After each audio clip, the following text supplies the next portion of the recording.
দক্ষিণ চব্বিশ পরগনার বাসন্তী থানার অন্তর্গত আমঝরা পঞ্চায়েতের ধুরি 7 নম্বর চরপাড়া এলাকায় পানীয় জলকে কেন্দ্র করে তীব্র উত্তেজনা ছড়িয়ে পড়ে। স্থানীয় সূত্রে জানা যায়, দীর্ঘদিন ধরেই এলাকায় পানীয় জলের সংকট ছিল। সেই সমস্যা নিয়ে দুই পক্ষের মধ্যে বচসা শুরু হয়, যা দ্রুতই সংঘর্ষের রূপ নেয় এবং গোটা এলাকা কার্যত রণক্ষেত্রে পরিণত হয়। ঘটনায় একই পরিবারের আব্বাস, শাহনাজ, সাব্বাস ও ফজিলা খান সহ একাধিক ব্যক্তি গুরুতর জখম হয়েছেন। আহতদের দ্রুত উদ্ধার করে স্থানীয় হাসপাতালে ভর্তি করা হয়েছে। তাদের মধ্যে কয়েকজনের অবস্থা আশঙ্কাজনক বলে চিকিৎসকরা জানিয়েছেন। রিপোর্ট রাজি নিউজ নেটওয়ার্ক।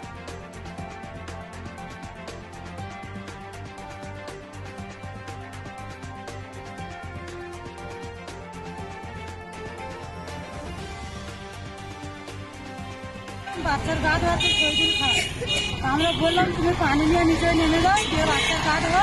বলছে না, এটা কি তোমার বাবার কল? আমার বাড়ির ধারের কল, আমি গা ধোয়াবো, যা ইচ্ছা তাই যখন হবে তখন জল। আমরা বললাম আমরা ঈদের দিনে উনানে রান্না করে দিয়ে এসছি, আমাদের জলটা দিয়ে দাও। যে বেশি কথা এখানে বলবে না, চেপড়ে সোজা করে ঈদের বুড়িতে আসবে যাবো নিয়ে মেরেছে খাওয়া। আমাদের সামনে যখন দিয়েছে তখন ওনাদেরও ধরে নিয়েছে। আপনাকে মেরেছে? হ্যাঁ, আমাকে মেরেছে। আপনি সত্যি কথা বলছেন? মেরেছে? হ্যাঁ, সত্যি কথা বলছি। কি দিয়ে মেরেছে? সাগরের বাড়ি মেরেছে, ওনাদের বউরা বাড়ি থেকে রড সাগর বাড়ি সব নিয়ে এসছে, তারও বাড়ি মেরেছে। ছেলেরা গায়ে হাত তুলেছিল? ছেলেরাই মেরেছে, এমন ভাবে মেরেছে দেখানো যাবে। কি নাম আপনার? ফজিলা খান। থানায় অভিযোগ করবেন? হ্যাঁ, থানায় অভিযোগ করবেন। আব্বাস খান, কারা মারলো কারা? করিম খান, সাইরুল খান, উমির আলী খান, শহীদুল খান, রড ও বাঁশ দিয়ে আর শাবল দিয়ে। কেন মারলো কেন? আমার স্ত্রী, ওদের স্ত্রী আমাদের এসে কলের একটা সমস্যা নিয়ে জল নিতে গিয়েছে। ওখানে কলে ওরা স্নান করবে, কাপড় চোপড় ধুইবে, সরকারি কল। এরা বললো আমাদের উন্নয়নে রান্না বসানো রয়েছে, আমাদের একটু ছেড়ে দিন, দরকার আপনি একটু বালতি করে পানি নিয়ে নিচে গিয়ে কাজটা সারুন। তাতে বললো কেন, তোদের কথা মতো হবে, আমরা যখন হবে আমাদের তখন জল দেবো। এমনি ওদের সঙ্গে বসে গালাগালি করে। আমাকে একজন বলার পর আমি ছুটে যাই, দেখে আমি এদের নিয়ে চলে আসি। তার আগে মেরেছে বেটা ছেলেরা, সব ঠিক করে দাঁড়িয়েছি। আমি যাওয়ার পর আমাকে ধরে মারলো সব, আচমকা চড়াও হয়ে। ওরা কতজন ছিল? ওরা ছিল অনেকে, 10 জন মতো। আমাকে মারচার বলছে তোদের এখানে বাস করতে দেবো না। শুধু কি এই কলে জল নেওয়া নিয়ে না আগে কোনো গন্ডগোল ছিল? আগে একটা গন্ডগোল ছিল আমাদের শালাপোনার মধ্যে একটা জায়গায় নিয়ে, তাতে মেম্বার প্রধান আমাদের মিটে দিয়েছিল। মাঝখানে ওরা গিয়ে টাকা চায়, চড়াই আমি টাকা দিই না বলে, তাই নিয়ে একটা গন্ডগোল হয়। হওয়ার পরে আমরা একটা কেস করতে যাই থানায়। আমার থানায় থেকে বলে কেস হবে, তুমি বাড়ি চলে যাও। আমি বললাম এইভাবে যাবো না, আমি গেলে ওরা মারবে বলছে। ওরা বললে হ্যাঁ কেস হয়ে গেছে, যাও বলে আমার সাথে ক্যাম্প থেকে খুলে দিল। এটা কতদিন আগে ঘটেছিল? 6 থেকে 7 মাস আগে। 6-7 মাস আগে? হ্যাঁ, আমাকে বলে পাঠিয়ে দিল, আমি বাড়ি গেলাম, পুলিশ আমার বাড়িতে গেল না। আজকের আবার এই জল নিয়েই গন্ডগোল? ওই শুকর নিয়ে আমাকে মারলো। মারচার বলছে তোদের এখান থেকে বাস তুলে দেবো, তোকে মার্ডার করে দেবো।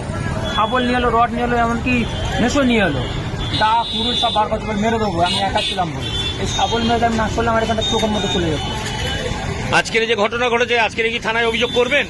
অভিযোগ করবো, দেখেছি এর আগে তো অভিযোগ নিল না। আমাদের গ্রাম পঞ্চায়েতের উপপ্রধান বললো যে আমি বিষয়টা দেখে দেবো, বলে এই পর্যন্ত কি চলো না, ধামা চাপা দিয়ে দিল। আবার এই মাত্র কমপ্লেন করতে যাবেন? আমি যাবো, কমপ্লেন করতে যাবো, কি হয় দেখবো। এইবার যদি না নিলে কমপ্লেন, তাহলে আলাদা কি করতে হবে, কোথায় সাহায্য পাই দেখবো, কয়টা সহযোগিতা পাই সেখানে যাবো। আপনাদের কজনকে মেরেছে? 4 জন। কি নাম যারা মেরেছে? না, আপনাদের যাদের মেরেছে? আব্বাস খান, সাব্বাস খান, শাহনাজ খান, ফজিলা খান। মেয়ে ছেলেকে, বেটা ছেলে আমার সামনে মারছে, আমি বেটা থেকে আমাকেও মেরেছে। বেটা ছেলে করিম, সাইরুল, উমির আলী আর শহীদুল। তার সঙ্গে তার বউরা মারছে আর বেটা ছেলেও মারছে। আমি দেখে গিয়ে ছাড়িয়ে নিয়ে চলে, তারপর আমাকে মারলো। শাহনাজ খান। কি হয়েছিল কি?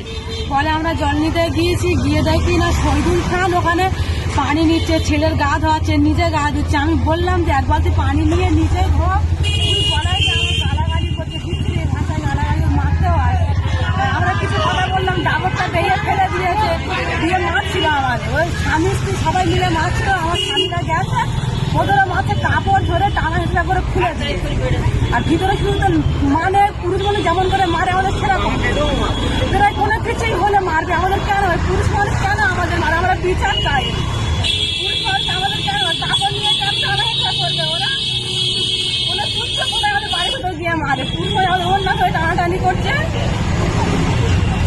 থানায় কি অভিযোগ করবেন? হ্যাঁ, আমরা করতে চাই। সব সময় শুধু বলে বাস তুলে দেবো, তোদের কাপড় তুলে নেবো, কেন বলবো ওরা আমাদের? কি চাইছেন আপনারা? আমরা প্রতিবাদ, আমরা ন্যায্য বিচার